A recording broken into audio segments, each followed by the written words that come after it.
Hi, I'm Sarah from Graco. I'm going to show you how to install your True3Fit LX 3-in-1 car seat featuring anti-rebound bar in rear-facing mode using the lower anchors. To get started, attach the anti-rebound bar at the front of the car seat if using.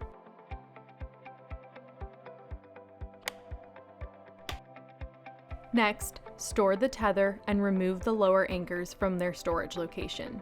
To do this, lift the seat pad and push down on the black tab in front of the lower anchor to remove it.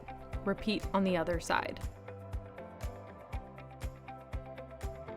Then, route the lower anchors through the rear-facing belt path marked with a blue label.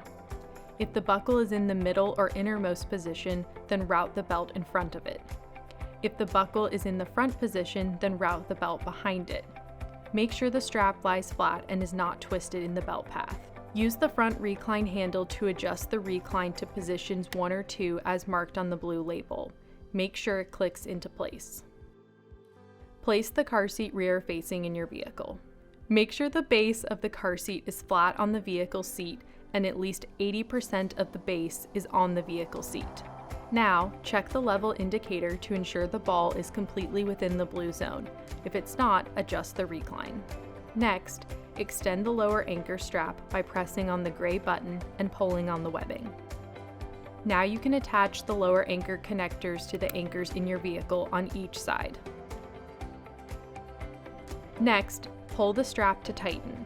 Push firmly in the center of the seat and pull on the strap.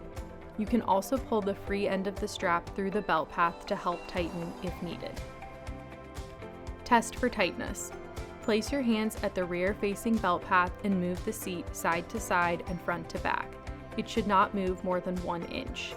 Finally, reattach the seat pad and recheck the level indicator to ensure it's still completely in the blue zone.